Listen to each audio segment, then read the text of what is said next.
Hello everyone, Chien-pao here, and welcome back to a new video. In this one I'm going to be looking at some Chien-pao deck lists upcoming from Japan.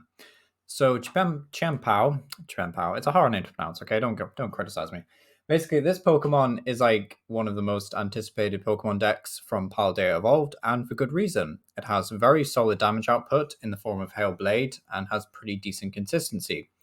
Now, you basically have to rely on this ability, Trembling Frost, in order to search your deck for up to 2 basic water energies each turn if Chien-Pao's in the active spot. And then the attack, Hail Blade, does 60 damage for each water energy that you discard from your Pokemon. So one of the ways that we can actually accelerate energy is with Baxcalibur. It's easily the best way besides Palkia V-Star. So Baxcalibur has the ability Absolute Zero. As often as you like during your turn, you may attach a basic water energy card from your hand to one of your Pokemon. So basically, Baxcalibur will allow you to accelerate loads of energy into play, as well as, building up alternate attackers, not just Chien-Pao. So stuff like Radiant Greninja as well as Palkia V-Star, which is very handy. And because Baxcalibur is not actually like an attacker in the deck, like maybe you could use it in some situations as like a single prize option, but really Baxcalibur is supposed to be on the bench. So for a stage 2 deck, this one's surprisingly consistent because you can use cards like Irida to search your deck for Baxcalibur and Rare Candy, so the deck is actually surprisingly consistent compared to the majority of other stage 2 decks, so that's at least a pretty big plus. Some other cards that we have to look at is Charm of Courage and Iono. Charm of Courage increases basic Pokemon's HP by plus 50, and you may have noticed Chien-Pao only has 220 HP, which is very low in this day and age, so you're not going to survive many hits. Whereas with Charm of Courage, stuff like Arceus won't kill you if they have a Defiant Band and stuff, so it is pretty important to bear that in mind. So Charm of Courage definitely helps you survive. It also helps with, like smaller HP Pokemon like Greninja that only has 130. Potentially you want to give that plus 50 to get up to 180. So pretty decent card. And then the Iono, which is probably the translation you've seen the most of already, so I won't spend too long on it. But basically, it's kind of like Marnie meets N, and each player shuffles their hand, puts on the bottom of their deck, and then draws a card for each of their remaining prize cards. So really decent draw power in the early game. Most of the time it's drawing 6 or 5 cards. And then in the mid to late game, it's like a decent disruption option. If your opponent is either ahead in the game or you've set up really well and you just need to, disrupt your opponent. And one of the cool advantages of this type of deck is that Chien-Pao can constantly find energy out of the deck. So effectively, if you Ono into like just a couple of trainers and stuff, you should be fine because, Chien-Pao can find the energy to attach with Baxcalibur. So pretty decent combos overall. So this first list we're going to look at is probably the most straightforward list that you'll see. This is like the most straightforward list I could find at least. It's playing 3 Chien-Pao. You never play 4 of them because it's just like you don't need it. You could play 4, but like it just seems like waste of deck space at that point. You really just need 3. So 3 Chien-Pao and then a 2-2 line of Palkia, as well as 3-2-1 line of Baxcalibur. Oh wait, never mind.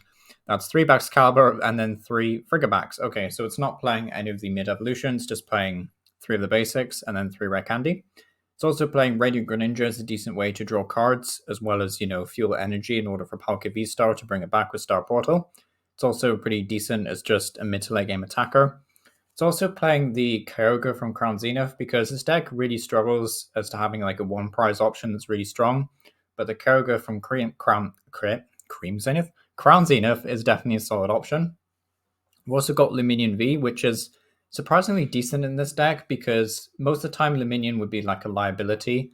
But because you can just accelerate 3 water energy using Baxcalibur or Palkia, you can actually get Luminion out of play at some point in the game. So pretty good and worth considering. Also got a Manaphy here for bench protection because your Pokemon are relatively squishy. We don't have anything that has more than 280 HP in here, so relatively squishy Pokemon means we kind of need Manaphy. As for the trainers, it's pretty self-explanatory. The key ones, of course, are 3 Superior Energy Retrieval.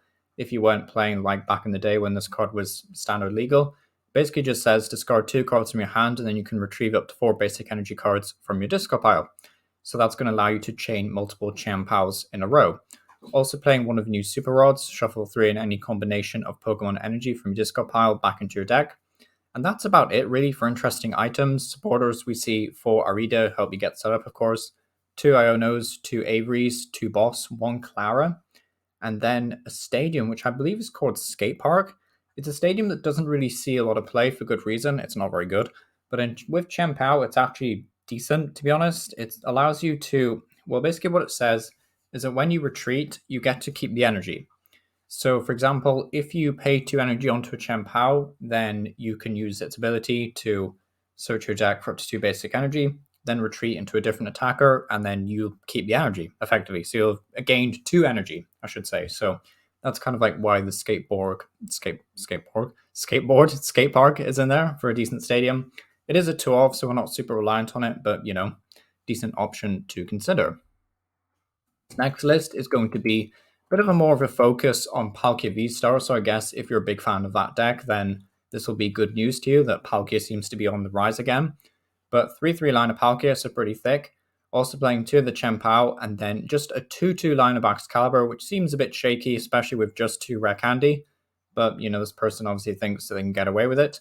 They're also playing a 2/2 line of Feebas Milotic. Now, this Milotic will protect you from your opponent basically playing an Iono. So whenever they play that, you won't be affected by it, which is decent. I believe it also protects your bench Pokemon from being bosses ordered, which is kind of cool as well. So definitely a decent Pokemon, but of course it's a stage 1 line that doesn't add any draw power, so it might be a little bit awkward, I should say, to get going every single game. But this deck is playing like 4 Nest Ball, 4 Battle VIP Pass, so I wouldn't be surprised if it ends up being pretty consistent. But of course, if you're finding room for all this stuff, then you have to play 2 Red Candy, just a 2/2 line of Excalibur, and then of course 2 Superior Energy Retrieval. So it's a little bit shaky. The supporters are also kind of just all over the place. 3 Irida and then 3 Zinnia's Resolve is a bit questionable, to be honest. I would have always thought 4 Irida was better, but it's just what this person has chosen to go with, and seems to be working well for them. So, can't really question it until I've tried it out. So yeah, seems pretty solid overall. This third list is going to be a bit of a shake-up. We're only playing 2 Chien-Pao and no Palkia V-Star this time, but we are playing a 2/2 line of Alolan Vulpix V-Star. So this will essentially give you a better time against stuff like Miraidon, as well as anything that has an ability, so stuff like Arceus, basically. So 140 is pretty decent for 2-hit killing, and because we don't play double turbo, we're just using basic water energies, your damage won't be reduced either, which is nice. We also gives us access to, V-Star power, which is cool, unless you want to use the Forest Seal Stone, which Irida can also find. So pretty cool combos overall. I do like the use of Alolan Vulpix here. Also playing a 3/3 line of Excalibur I respect, because you don't play Palkia, so you kind of need a different, a more consistent way, I guess, of accelerating energy. 1 Greninja is must-have, in my opinion. 1 Squawkabilly. So this guy says when basically once during a turn, at the very first turn of the game, you can discard your hand and draw 6 cards, which is just really good if your hand is just clunked up with useless stuff. To be fair, this deck typically plays a lot of stuff that you don't want to discard earlier on. Stuff like Superior Energy Retrieval or Rare Candies, you don't want to have to discard them. But maybe, your hand is just terrible and you need a Frigibax down turn 1, so having a Squawkabilly is really nice. Also playing the Manaphy, and that's about it for interesting Pokemon. Trainers are more or less the same. We see the same kind of counts of Rare Candy, Superior Energy Retrieval, Ordinary Rod. That's another thing I've noticed about these lists, is a lot of them are playing a Lost Sweeper. I'm not sure why the Lost Sweeper is here. Maybe it's for more stadium control, because Path to the Peak would really stuff you over, but I guess that must be the reason why they play the Lost Sweeper. But, either way, an interesting list. I don't think this is as consistent or as strong as the first one that we looked at, but, still a very solid option if you're a fan of Vulpix. And then I believe this is the last one we're going to take a look at. Is the last one? Yeah, this is the last one. So this is a Chien-Pao Excalibur through and through, playing 3 Chien-Pao and then a 3/1/3 line. You don't always see the mid-evolution, but this deck is obviously respecting the fact that your opponent might try and boss KO a Excalibur. So if they do that, you kind of want a second one in reserve on the bench. But this deck is going to have to be, it's going to have to be careful what it benches, because there's a lot of basic Pokemon to choose from, including a 2 Bidoof, 2 Bibarel line. So Bibarel, of course, to Industrious Sizers, allowing you to draw up to 5 cards in your hand, which is really solid. Not playing Rev Room, because Rev Room would essentially bin more energy. We don't want that. We want all the energy to be on our hand most of the time, except when we need to use it for Radiant Greninja. So that's why Bibarel over Rev Room, I guess. Also playing one Wishy-Washy as a single prize attacker. I really like this Wishy-Washy. I thought it was really good. Actually, with Frostmoth, it's like a really fun deck. But this card basically says, if you don't know what it does, if its Pokemon has 3 or more basic energy, it might just be basic water energy, but I think it's 3 or more basic energy, it gets plus 150 HP. So Wishy-Washy suddenly has 108 HP and can actually toss out a decent amount of damage if you get enough energy on it. And this, of course, is designed to deal with stuff like Regigigas potentially, and other one prizers that might struggle, to KO Wishy-Washy. But yeah, decent single prize option, and of course you still have Greninja in reserve. As for the trainers, nothing really too crazy. We do see an Arvin, which is interesting, I guess. Gives you the option to find stuff like Charm of Courage as well as Rare Candy. So that's nice to see. Essentially like a 5th Arita, I guess. But yeah, that's it for the list. Speed Name Power, thank you for watching. Let me know what your favorite Baxcalibur or Chien-Pao deck is down below. And yeah, hopefully we'll see you next time. Thank you for watching.